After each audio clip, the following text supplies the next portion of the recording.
మూసీ పునరుద్ధరణకు Singapore consortium ఏర్పాటు చేశామని మంత్రి శ్రీధర్ బాబు తెలిపారు. హిమాయత్ సాగర్ నుంచి భాగాఘాట్ వరకు అధ్యయనం చేస్తున్నారని, త్వరలోనే డిపిఆర్లను తయారు చేస్తామని మంత్రి తెలిపారు. ఉస్మాన్ సాగర్ నుంచి గౌరిలి వరకు అధ్యయనం జరుగుతోందని, ఆసియా అభివృద్ధి బ్యాంక్ నిధులు ఇస్తోందని శ్రీధర్ బాబు తెలిపారు.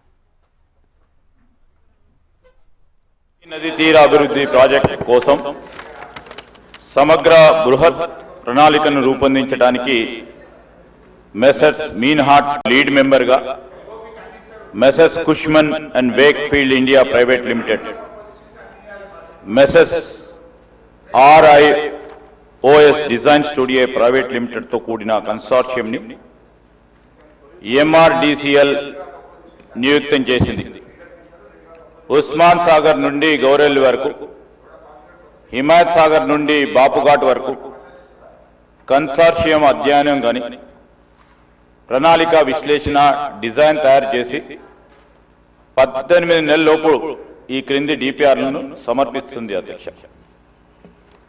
Blue master plan, green master plan, land use master plan, mark Q projects, మౌలిక సదుపాయాల మాస్టర్ ప్లాన్, ఆర్థిక మాస్టర్ ప్లాన్, ఇవన్నిటి డిపిఆర్లు కూడా తయారీ పురోగతిలో ఉంది. అధ్యక్ష, అదేవిధంగా అధ్యక్ష, మూసీ ఈసా జలాల సంగమ ప్రదేశంలో మహాత్మా గాంధీ బోధనా తత్వాన్ని కొనసాగే విధంగా అంకితమైన ప్రపంచ స్థాయి అనుభవ కేంద్రాన్ని గాంధీ సరోవర్ని అభివృద్ధి చేయాలని ప్రతిపాదించడమైంది. అధ్యక్ష, ప్రస్తుతం కన్సెప్చువల్ ప్లాన్లో ఉంది, అది కూడా పూర్తయింది. అధ్యక్ష, దీనికోసం రక్షణ శాఖ భూములను సేకరించి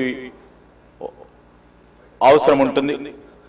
భూముల బదిలీ కోసం ప్రతిపాదనలను రక్షణ శాఖ అధికారులకు సమర్పించడమైనది. అధ్యక్ష, మూడోది అధ్యక్ష, ప్రాజెక్ట్కి 5 జోన్లు అనగా zone 1, zone 2, zone 3, zone 4, zone 5గా విభజించడమైనది.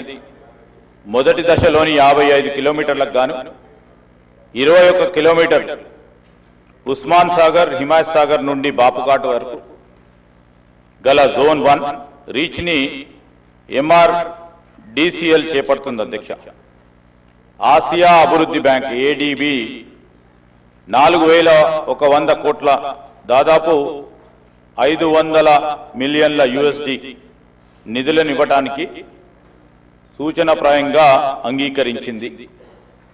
జోన్ 1 కోసం డిపిఆర్ తయారీ పురోగతిలో ఉంది. మూసీ నదిలోని శుద్ధి చేసిన నీటి విడుదల చేసే నిమిత్తం 3188 కోట్ల కోసం జాతీయ నది పరిరక్షణ ప్రణాళిక కింద నిధులను ఇవ్వడం కోసం కేంద్ర ప్రభుత్వ జలశక్తి మంత్రిత్వ శాఖను తెలంగాణ ప్రభుత్వం కోరింది. ప్రాథమిక ప్రాజెక్టు నివేదిక పిపిఆర్ను సమర్పించడమైంది.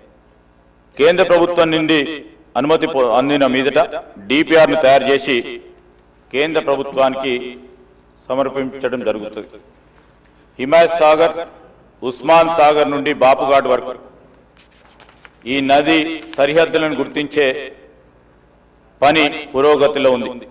సమగ్ర బృహత్ ప్రణాళికలో భాగంగా పర్యాటకులకు పూర్తిస్థాయి సౌకర్యాలతో పాటు నది వెంబడి పర్యాటక ఆకర్షణ, వినోద ప్రదేశాల్లో బ్లూ గ్రీన్ మాస్టర్ ప్లాన్ను ఆలోచన చేస్తూ ఉన్నాం.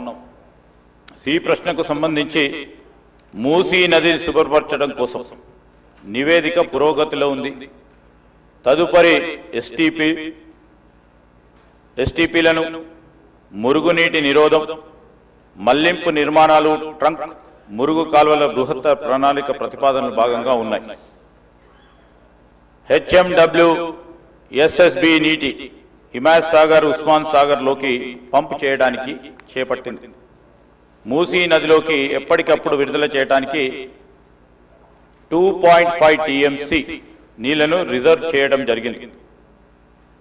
మీరాలం చెరువుపై వంతెన నిర్మాణాన్ని మెసర్స్ కేఎన్ఆర్ కన్స్ట్రక్షన్ లిమిటెడ్కు ఇవ్వడమైంది.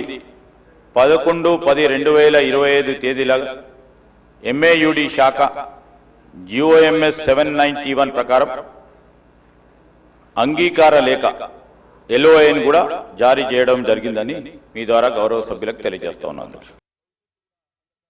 మూసీ నది తీర అభివృద్ధి ప్రాజెక్టు కోసం సమగ్ర బృహత్ ప్రణాళికను రూపొందించడానికి Messrs Meinhardt Singapore private limited వారు లీడ్ మెంబర్గా, Messrs Cushman and Wakefield India private limited, Messrs RIOS design studio private లిమిటెడ్తో కూడిన కన్సార్షియంని MRDCL నియుక్తం చేసింది. ఉస్మాన్ సాగర్ నుండి గౌరెల్లి వరకు, హిమాయత్ సాగర్ నుండి బాపుఘాట్ వరకు కన్సార్షియం అధ్యయనం కానీ ప్రణాళిక విశ్లేషణ డిజైన్